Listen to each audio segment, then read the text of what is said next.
اور فرما رہے ہیں حضور امیر المجاہدین کہ وہ میں نے آپ کے مزار پر دیکھا کہ لقیت کذا و کذا زحفا فما فی جسدی شبر الا وفیہ ضربۃ بسیف، کہ میں فلاں مرحلے میں فلاں جنگ میں شریک ہوا، فلاں جنگ میں شریک ہوا، کوئی ایسی جنگ نہیں جس میں شریک نہیں ہوا، اور ہر جگہ پر میں نے اتنے زخم کھائے کہ میرے سر تا پا جسم میں کوئی ایک بالش جگہ نہیں بچی جس پر تلوار کی یا نیزہ کی یا تیر کی کوئی زخم نہ ہو۔ میرا وجود سر تا پا سارا زخمی ہے، اور میں ہر جگہ پر، حتیٰ کہ الاصابہ میں یہ نقل کیا گیا ہے کہ حضرت سیدنا خالد بن ولید فرماتے ہیں کہ میں 14 مرتبہ صرف اسی نیت سے میدان میں آیا کہ میں سامنے دیکھ رہا تھا کہ بالکل سامنے موت ہی موت ہے، شہادت ہی شہادت ہے، کوئی زندہ رہنے کی، یہاں زندہ نکلنے کی کوئی توقع ہی نہیں ہے۔ اور میں بھی آیا تو شہادت کی تمنا لی آیا کہ آج تو اللہ کریم مجھے یہاں پر شہادت نصیب فرمائے گا، مگر فرما رہے ہیں کہ جب مجھے موت آ رہا ہے تو میں اپنے بستر پر، مجھے موت آ رہا ہے، تو پھر آپ نے جو تاریخی جملہ عنایت فرمایا ہے وہ یہ ہے کہ فلا نامت اعین الجبنا، جس کا حضور امیر المجاہدین اپنی خوبصورت اور میٹھی زبان میں یوں ترجمہ کراتے کہ آپ فرماتے شالا بزدلانو کدی نیند نہ آوے۔ فرمایا کبھی میرے دنیا کے سارے بزدلوں کو پیغام ہے کہ آنکھیں بند نہیں کرنا، موت نے تو آنا ہے۔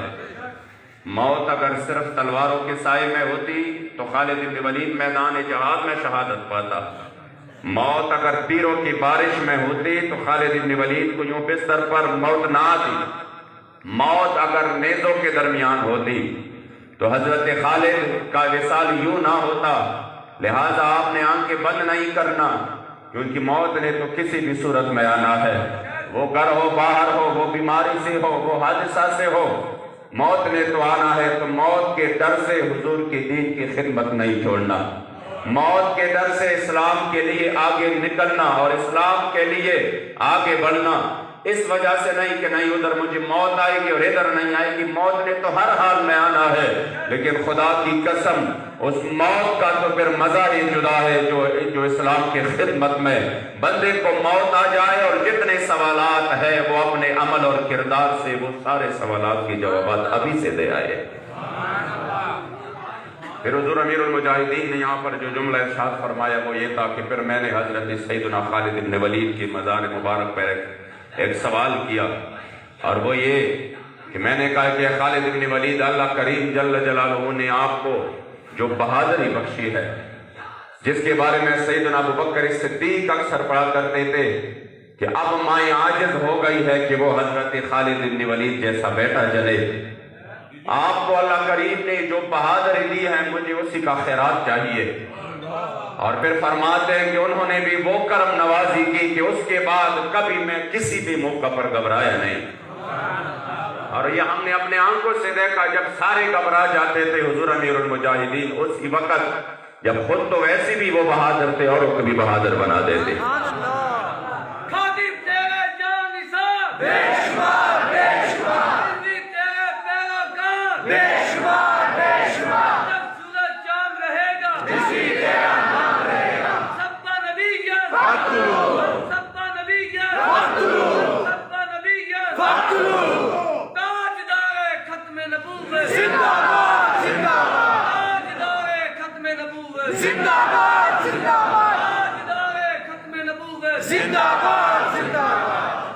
اس لیے حضور امیر المجاہدین نے اس قوم کو بھی بہادر بنایا،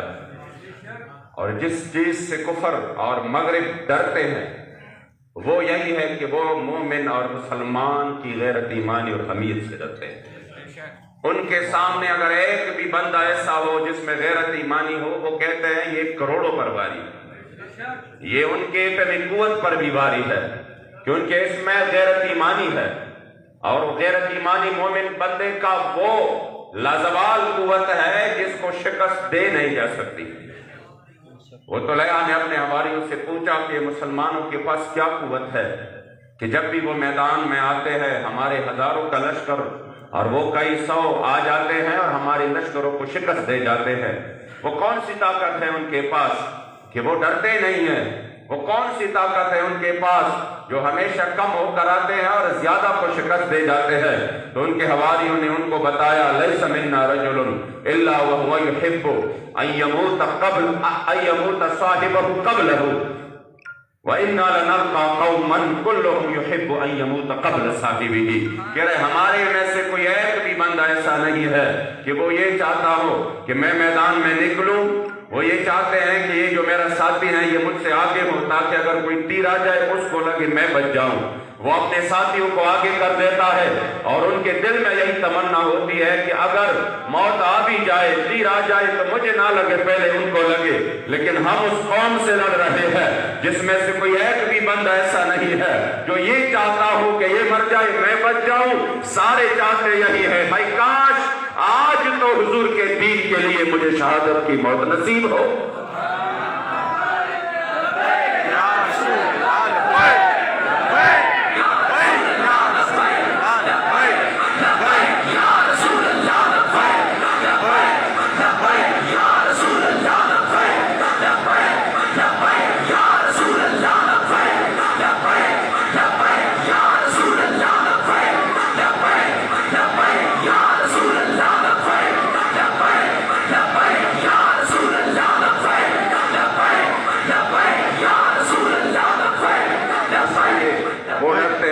مانی غیرت سے ڈرتے ہیں۔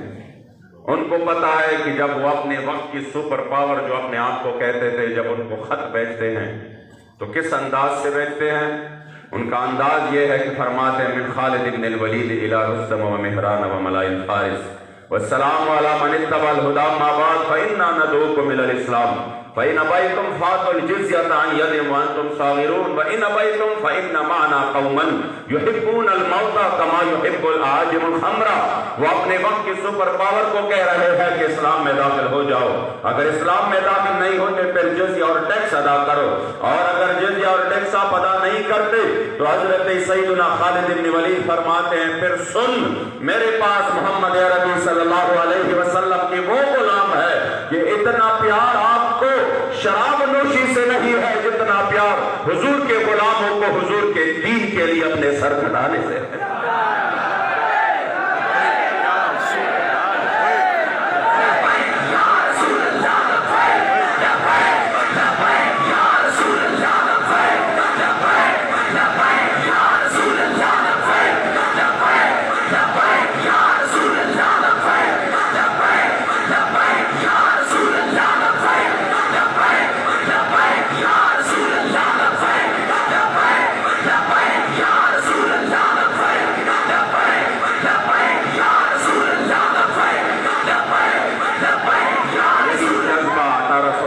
کے بعد جو انگریزوں نے میٹنگ کی تھی اس حوالے سے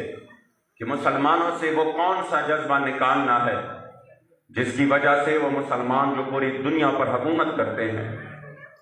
وہ جو کسی چیز سے ڈرتے نہیں ہے، وہ جو صرف 60 آ جاتے ہیں اور 60,000 کے مقابلے میں آتے ہیں۔ خدا کی قسم یہاں پر تو تصور بھی ساتھ جوڑ جاتا ہے۔ 7 آئے وہ تو شام امام واقدی نے یہ لکھا کہ صرف 60 صحابہ آئے 60,000 کے مقابلے میں، کوئی مقابلہ ہی نہیں بنتا 60 اور 60,000 کا۔ انہوں نے کہا اپنے ایک چیز کو بھیجا کہ جا کے ان کو کہہ دو کہ ہم نے آج مذاکرات نہیں کرنے ہیں، ہم نے جنگ کرنی ہے۔ ان کے ذہن و تصور میں بھی یہ نہیں آیا کہ 60 بندے جنگ کے لیے آئے ہیں۔ یہ تھے صحابہ۔ جب رومیوں نے اپنا جاسوس بھیجا کہ جا کے ان کو آپ صبح بھی دیکھیں ان کا شام بھی دیکھیں کیسے یہ کہاں سے یہ ٹریننگ حاصل کرتے ہیں، کہاں سے یہ کھاتے ہیں، کیا چیز کھاتے ہیں کہ اس میں اتنی طاقت آ جاتی ہے۔ 60 آتے ہیں 60,000 کے مقابلے میں۔ تو جاسوس نے جب 3 دن گزارے، صبح شام رات سب جب صحابہ کے معمولات دیکھے تو جا کے ان کو اپنے رومی سردار کو کہنے لگے ہم فرسان بالنہار ورہبان باللیل۔ صحابہ کی میں نے دیکھ لیا جب رات ہوتی ہے تو اس کی تقوی اور پرہیزگاری کا یہ عالم کہ سجدے میں پڑے رہتے ہوتے ہیں اور اللہ کریم جل جلالہ کے سامنے گریہ وزاری کرتے ہیں، اور جب صبح ہوتا ہے تو اپنے گھوڑوں پہ بیٹھ کر اپنے امیر کے حکم کا انتظار کرتے ہیں کہ کب میرے امیر کا حکم ہو ہم حضور اب اسلام کی دشمنوں پر ٹوٹ پڑے۔ انہوں نے کہا اس کی زندگی یہی ہے، ایک طرف نہیں ہے کہ رات اللہ کی حضور گزاری تو کہاں یہ کافی ہے،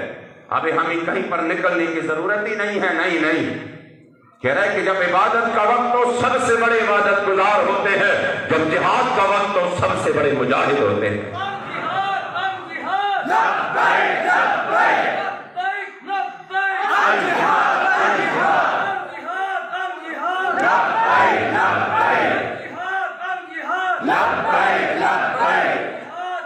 واللہ جب کفار نے یہ محسوس کیا کہ جب تک حضور کے غلاموں میں یہ جذبہ تھا، 60,000 آئے اور 60,000 کو کیسے شکست دے سکتے ہیں؟ جب ایک بندے کے سامنے 1000 بندے ہوں، ہم کہیں نا 1 اور 2 کا نہیں ہو سکتا کہ بندہ ایک طرف سے صرف 1 ہو، سامنے 2 ہو، 2 اور 1 کا تو مقابلہ ہی نہیں ہے، تو پھر 1 اور 1000 کا مقابلہ کیسے ہوگا؟ لیکن جب حضور کے عشق کی طاقت ہو، جب حضور کے عشق کی طاقت ہو تو پھر 60,000 کے مقابلے میں آتے ہیں اور وہ 60,000 کو شکست بھی دے جاتے ہیں۔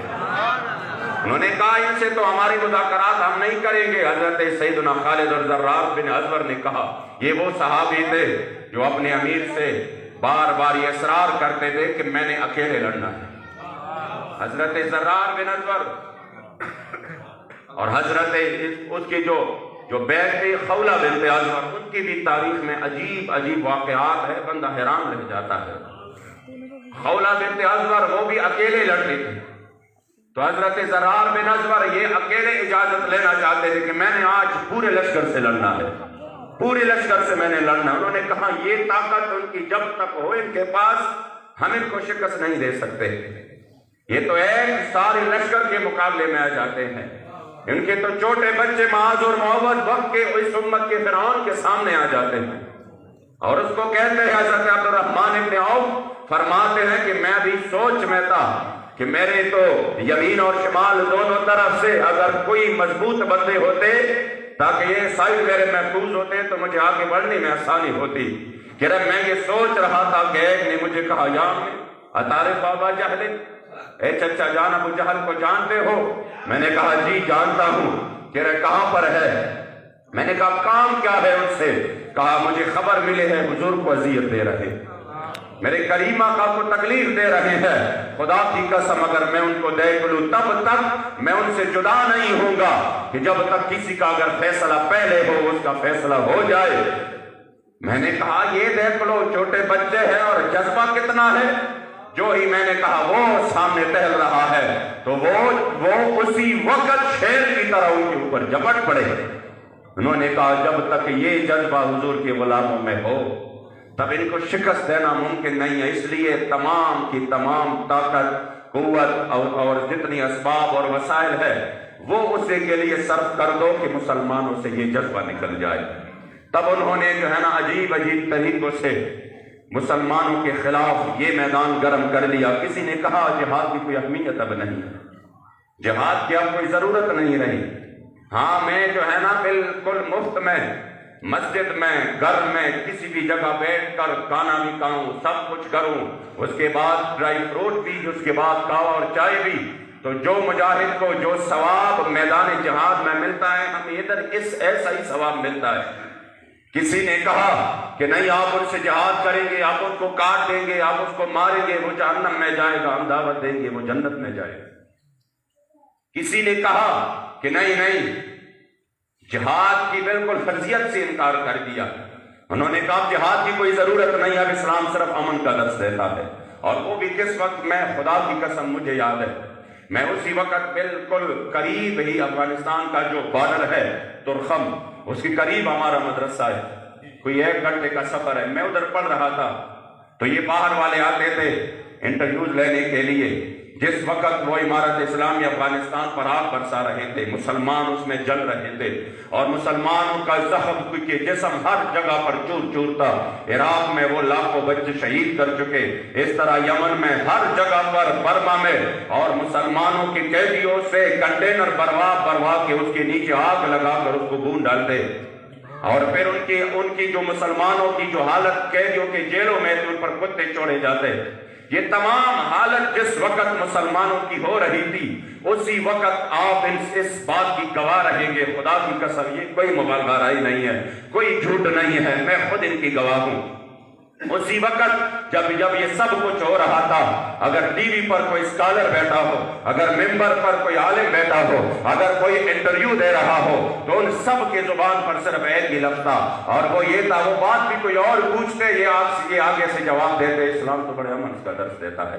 اسلام تو سلامتی سے ہے، ایمان امن سے ہے، یہ سلامتی اور امن کا دین ہے۔ یہ اسی وقت کہہ رہے تھے جب ہمارے اوپر ہر جگہ پر آگ برس رہی تھی اور ہر جگہ پر ہم مظلوم تھے، ہمارے جسم چور چور ہو رہے تھے، ہمارے بچے کٹ رہے تھے، ہمارے برما کی بچیوں کے کباب، ان کے جسموں کی کباب بن رہے تھے، یہ اسی وقت کی بات ہے۔ پھر بھی سب کہہ رہے تھے اسلام کا امن درس دے رہا ہے، مگر پھر بھی وہ ظالم بھی ہنس ہنس کر کہہ رہے تھے ہاں اسلام امن کا درس دیتا ہے۔ مظلوم بھی فریاد کر کے کہہ رہے تھے اسلام امن کا درس دے رہا ہے، اور اسی وقت ان کو یہ باور مشکل تھا کہ ہم کٹ بھی رہے ہیں، پھر بھی ہم دہشت گرد ہے، پھر بھی ہم جو ہے نا ہم امن پسند نہیں ہے۔ اسی وقت میں اللہ کریم جل جلالہ کی منشا یہ ہوئی کہ ان آوازوں میں اللہ کریم نے حضور امیر المجاہدین کی آواز کو وہ طاقت اور قوت بخشی کہ آپ نے پوری قوت کے ساتھ اس قوم کو بیدار کرنا شروع کر دیا، اور آپ نے فرمایا خبردار، اسلام تب امن کا درس دیتا ہے جب حضرت بلال کعبے کے چھت کے اوپر ہو، اسلام تب امن کا درس دیتا ہے کہ جب آپ کے سن سے لے کر آخر مصر تک آپ کے جتنے بھی بیٹیاں ہو ان کی عزتیں محفوظ ہو، ان کی عصمتیں محفوظ ہو، مسلمانوں کو امن اور سکون ہو، مسلمانوں کی عزت اور آبرو محفوظ ہو۔ جب افغانستان پر آگ برس رہی ہو، جب حضور کے غلام اس میں جل رہے ہو، اور جب آپ کے بچیاں ان کے بھائیوں کے سامنے کشمیر میں ان کی آبروریزی اور عصمت دری ہو رہی ہو، پھر اسلام امن کا درس نہیں، پھر اسی وقت اسلام غیرت کا درس دیتا ہے۔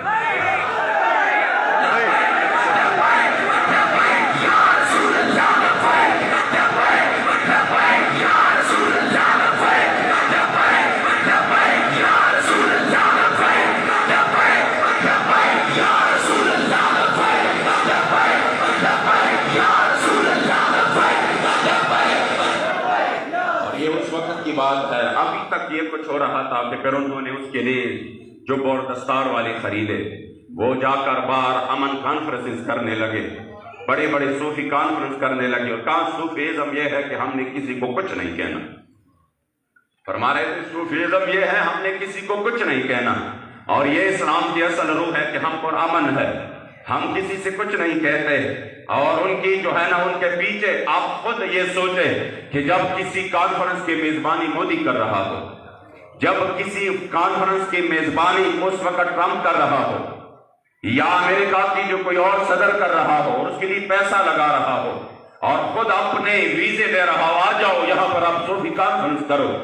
اور پھر انہوں نے پاکستان میں کس کس طریقے کے محکمے قائم کی، بین المذاہب ہم آہنگی، اور پھر اس میں لوگوں کو کہا کہ یہ جو فلاں ہے، فلاں مذہب ہے، فلاں مذہب ہے، یہ سب جو ہے نا وہ رنگ برنگی پھول ہے جس سے خوشبوئی جا رہی ہے، اور ہم نے کسی کو کچھ نہیں کہنا۔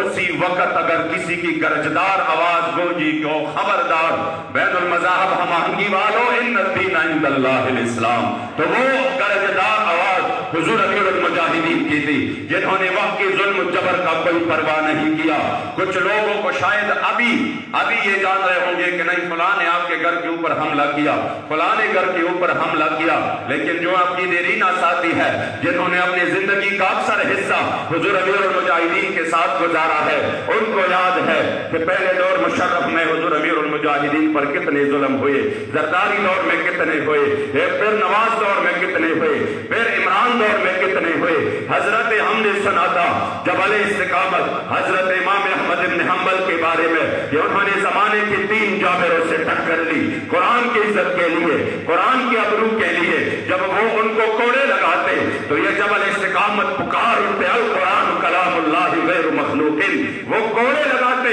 آپ مسلسل یہی کہتے رہے مگر آپ نے سر نہیں جھکایا۔ انہوں نے 3 زمانے کے بڑے جابروں سے ٹکر لی۔ یہ تو ظلم و جبر جو ریاستی ہوتی ہے، ان سے ٹکر لینا خدا کی قسم تصور سے بھی زیادہ سخت ہے۔ بندہ اس سختی کا تصور ہی کر سکتا ہے کہ جب آپ ریاستی ظلم و جبر سے ٹکر لے رہے ہو، ایک طرف پوری ریاست اپنے ظلم پہ اتر آئے، اپنے جبر پہ اتر آئے، اور دوسری طرف آپ اپنے معذور وجود کے ساتھ اس پوری ریاستی ظلم و جبر کا مقابلہ کرے۔ واللہ العظیم یہ بالکل تصور میں بھی نہیں آتا۔ ہم نے سنا تھا کہ امام احمد ابن حنبل نے ٹکر لی، پھر اللہ کریم نے ان کو کیسے نوازا، پھر اللہ کریم نے ان کا نام عرب و عجم تک کیسے پھیلایا، کیونکہ وہ یہ حضور کے دین کے لیے کھڑے ہو گئے۔ مگر یہ سوچ رہے تھے کہ ہم تو سن رہے ہیں، ہم نے تو حضرت امام المتکلمین امام فضل حق خیرآبادی کا بھی سنا، اس کے علم کا یہاں علماء بیٹھے ہیں کہ جب وہ دیکھتے امتناع النظیر پہ اس کی وہ بے مثل و مثال بحث دیکھتے ہیں، بندی کی عقل حیران رہ جاتا ہے بندہ کہ کیسا اللہ نے ان کو علم دیا تھا۔ مگر اس عالم ربانی کو جب انگریزوں نے کہا مولانا اپنے اوپر رحم کھاؤ، اب تو آپ کے ہڈیاں بھی بوسیدہ ہونے لگی ہے، تب آپ نے اسی وقت میں حضور کے قصیدے پڑھے، فدیت محمدن خیر البرایا، میں اپنے کریم آقا پہ زندگی کے آخر سانس تک قربان ہوں۔ ہم نے سنا تھا کہ کس طرح حضرت غازی المدین پانسی کے بندے کے طرف جوم جوم کر جا رہے تھے اور فرما رہے تھے من عاشق سرمستم اسدار میں اندیشم پروانہ جاب اعظم اسنار میں اندیشم۔ ہم نے سنا تھا اپنے اسلام کو، مگر یہ حسرت تو باقی تھی کہ کاش اس زمانے میں ایسا کون ہوگا، وہ کون ہوگا جو دین کے لیے ظالم اور جابر سے ٹکر لے، وہ کون ہوگا جو حضور کے ان غلاموں کا یاد تازہ کرے گا جن کے ساتھ صحبت میں رہ کر ہماری نسل پر فخر کرے کہ ہم نے اس ہستی کا زمانہ پایا۔ ہم نے کہا شاید وہ زمانہ گزر گیا، اب کوئی ایسا نہیں ملنے والا، لیکن خدا کی قسم پھر اللہ کریم نے ہمیں حضور امیر المجاہدین عطا کیا، جس نے ایک نہیں، 2 نہیں، 3 بھی نہیں، 4 ظالم اور جابروں سے ٹکر لی اور ان کو ہر موقع پر فرمایا اگر یہاں کے جب مسجد کے اسپیکر اتر رہے تھے اور ساری زبانیں خاموش تھی، مذہبی سیاسی قوتیں بھی تھی، غیر سیاسی بھی تھی، جنہوں نے بات بھی گوارا نہیں کیا کہ نہیں یہ سیاسی بات ہے، ہمیں سے کیا غرض ہے، ہم اپنے جو ہے نا اپنے طور پر نماز پڑھ رہے ہیں، زکات دے رہے ہیں، حج ادا کر رہے ہیں۔ اسی وقت حضور امیر المجاہدین فرماتے خبردار ہو چودھریو، او نوابو، او ایم این اے، او ایم پی اے، اگر حضور نے قیامت کے دن پوچھ لیا کہ میرے مساجد کی اسپیکر اتر رہے تھے تم کہاں کرتے، تو پھر کیا وہ دکھاؤ گے؟ آ جاؤ حضور کے دین کی طرف اور حضور کے دین کے لیے میدان میں نکلتے ہیں تاکہ کل کو حضور کا سامنا کر سکے۔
تشریف رکھے بیٹھے آپ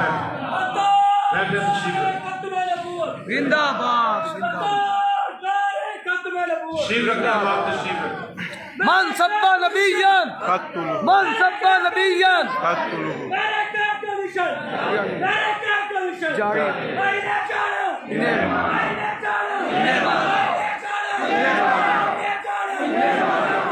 تشریف رکھے آپ تشریف رکھے اس لیے یوں سمجھیے کہ روحانی طور پہ قبلہ بھی مجاہدین تشریف لائے، یہ منظر وہی تھا۔ تشریف رکھے تشریف رکھے یقین کریں پھر اس دور میں جب ہر طرف سے ظلم و بربریت کا بازار گرم اور اسلام پر مسلسل حملے ہوتے رہے، حضور امیر المجاہدین نے ڈٹ کر اس کا سامنا کیا اور مقابلہ کیا، اور پھر صرف اپنے طور پر تو آپ تھے ہی بہادر، پھر اس قوم کو غیرت کا وہ درس دیا۔ یہ قوم کے بچے خود بھی ساری تکالیف خود سے تکالیف اٹھائیں، اتنی تکالیف اٹھائیں۔ ادھر پشاور میں خطیب الاسلام تقریر کر رہے تھے تو کہا کہ میں نے جیل میں جب آپ کا یہ دبا رہا تھا وجود مبارک تو میں نے دیکھا کہ یہاں پر بڑے سبز رنگ کے نشانات پڑے تھے، تو کہہ رہا میں نے کہا حضور یہ کیسے نشانات ہے؟ تو آپ نے فرمایا کہ جب مجھے گرفتار کر کے لے جا رہے تھے تو وہ مار رہے تھے، تو وہ جو بچے ہیں جو خادم ہیں وہ سارے اس طرح آ کے میرے اوپر، انہوں نے کہا نہیں استادوں کو نہیں مارنا، کہہ رہا کہ اسی وقت استاد صاحب نے ان سب کو پیچھے ہٹایا اور کہا پولیس والوں کو کہ ان بچوں کے تو کیل کودنے کا ٹائم تھا، میں نے اس کو اسی مشن پر لگایا، میں نے اس کو لبیک یا رسول اللہ کا نعرہ دیا ہے، مارنا ہے تو مجھے